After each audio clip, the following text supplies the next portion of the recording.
August 19th, 1987. It was supposed to be just another weekday broadcast on KNBC-TV in Los Angeles. David Horowitz, the station's trusted consumer reporter, was preparing to go live with one of his daily segments. A seasoned journalist known for his calm demeanor and sharp investigations, Horowitz had built a reputation for helping viewers protect themselves from fraud, scams, and corporate abuse. That day, the studio lights came on, the cameras rolled, and then something happened that no one was prepared for. Just moments before going live, a man stepped onto the studio set, unannounced. He walked directly up to Horowitz in front of the cameras, pulled out what appeared to be a handgun, and pointed it squarely at the reporter's chest. His name was Gary Stallman. Viewers at home had no idea what was unfolding, because the control room had quickly pulled the feed from broadcast. But inside the studio, everything had changed in an instant. I have someone on the set who's standing here and would like me to read this copy which was just handed to me. You want to tell me your name or not? What is it? Gary. And Gary, where are you from? With terrifying calm, the man handed Horowitz a typed statement. "Read it," he said. On air. I was warned in 1981 by someone with connections at the CIA to stay off the computers, that they didn't trust people on computers. When I began receiving disturbing calls from my parents, which led me to believe that something terrible was going on. I was then forced into a mental hospital in Tallahassee, where I learned that my brother-in-law had been driven insane in the same manner that someone was trying to do to me. After several agonizing minutes, an opportunity opened. As Horowitz read, a security guard slowly moved into position off camera. With a burst of motion, the guard rushed the intruder and tackled him to the ground. The gun, later discovered to be a toy replica, was knocked away. No one was hurt, but the psychological impact was deep and lasting. In the hours that followed, the studio returned to normal, but no one there would forget what happened. News anchors, still shaken, carried on with the day's stories. David Horowitz, ever the professional, later returned to the air and calmly explained to viewers what had occurred. I've covered enough hostage situations, and I've been in Vietnam, and I know that when someone points a gun at you, you do what they tell you to do and hope that someone's going to save you. You're thinking about your wife and your kids and your family, and you say, what am I doing here? Why is this happening to me? And you just try to maintain as much cool as you possibly can, because I realize that if you do anything out of course, as far as this person's concerned, I don't know whether the guy was a terrorist or a wacko or somebody that was trying to get even for something. You don't know who's there. What made the story all the more chilling was how easily the man had bypassed security and entered the studio with what looked like a deadly weapon. The fallout was swift. Not only did this event lead to a re-evaluation of newsroom security procedures across the country, but it also launched Horowitz into a new form of advocacy, pushing for restrictions on realistic-looking toy guns that could be mistaken for the real thing.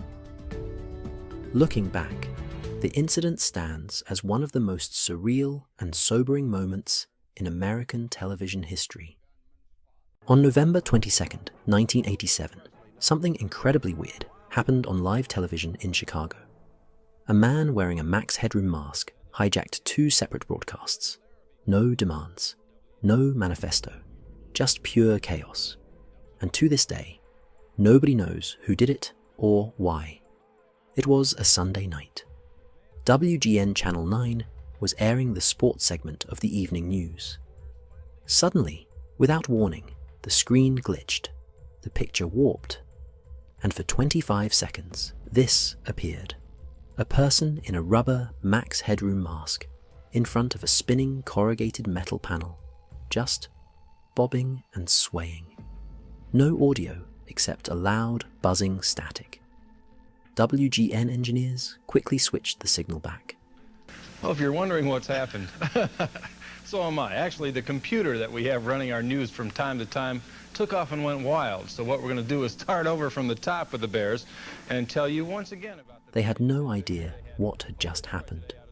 But that was only the beginning.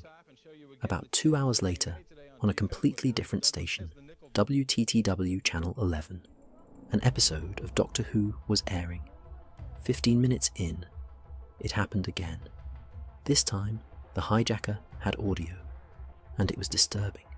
He spoke in a distorted voice, ranting about news anchors, Coca-Cola, and saying bizarre things like, "My brother is wearing the other glove."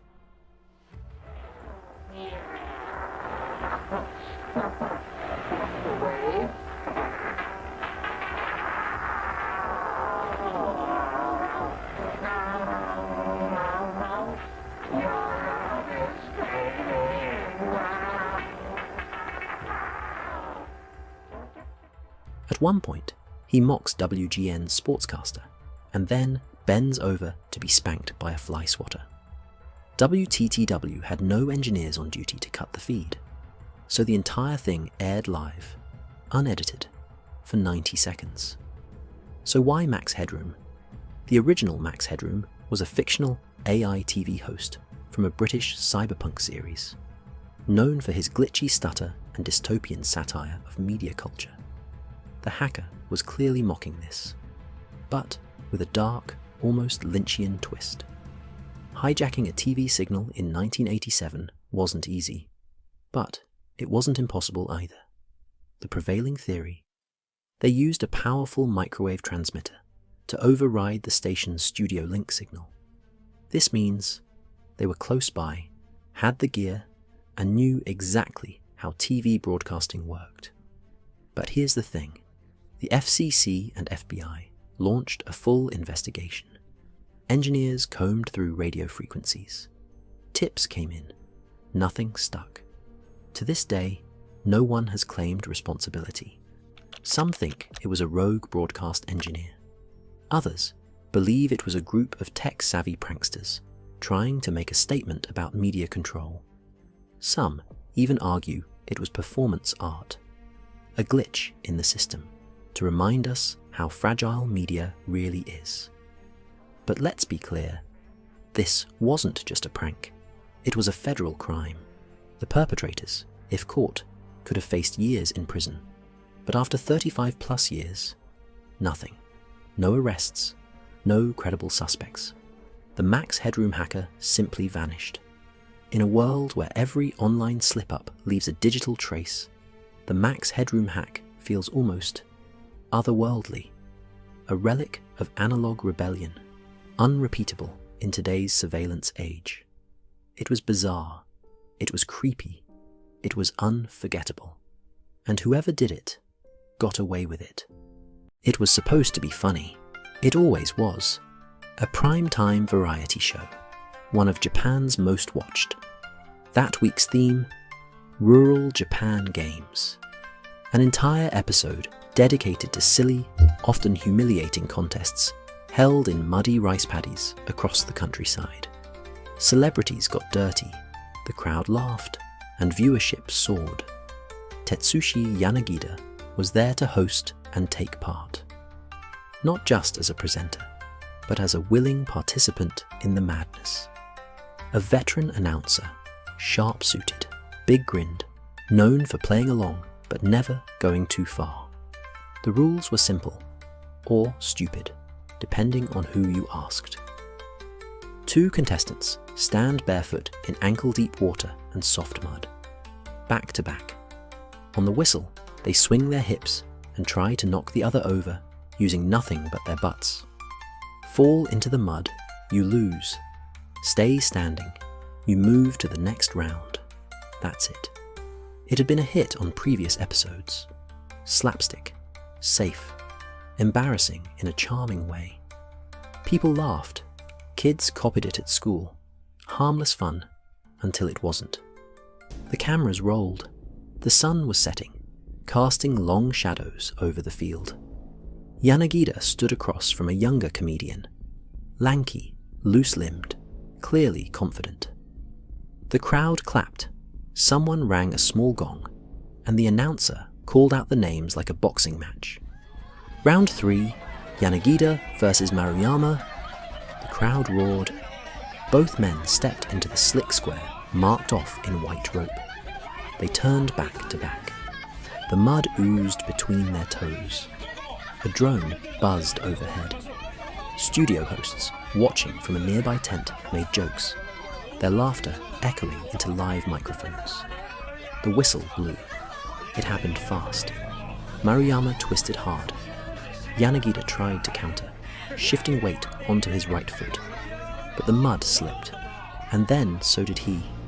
His body turned just slightly too far, and his heel sank deeper than expected. The push hit him off balance, and in an instant, he was falling. It looked like a pratfall. At first, a perfect forward collapse, almost comedic. He hit the surface face first, arms still behind him, legs twitching awkwardly as they slid. The hosts in the tent burst out laughing. The studio audience chuckled. Even Maruyama grinned and bowed like a sumo wrestler. But Yanagida didn't move. 3 seconds passed. 5. Someone off camera shouted something, then another. The crowd's noise dropped from laughter to confusion. The field assistant ran in first, stepping through the mud carefully. Then another. Maruyama turned around, still smiling, and then stopped. Yanagida's face was in the water. His hands weren't moving. His legs were still. People watched the mood shift in real time. The host's commentary stopped mid-sentence. The studio cut to a wide shot, then a drone view, then, finally, a commercial break. But for those who were there, the sound that stayed with them wasn't the laughter. It was the silence that followed it. Medics rushed the field. Cameras were told to pull back. But the footage had already gone out. The fall, the moment, the frozen frame. One of the most familiar voices in Japanese broadcasting, face down in a rice paddy, unresponsive. The segment was never aired again. In later reruns, the game was cut entirely. The impact of the fall fractured 2 vertebrae in his neck, partial paralysis. The prognosis was uncertain. He would spend months in recovery, years in therapy. He would never return to the same role on television again.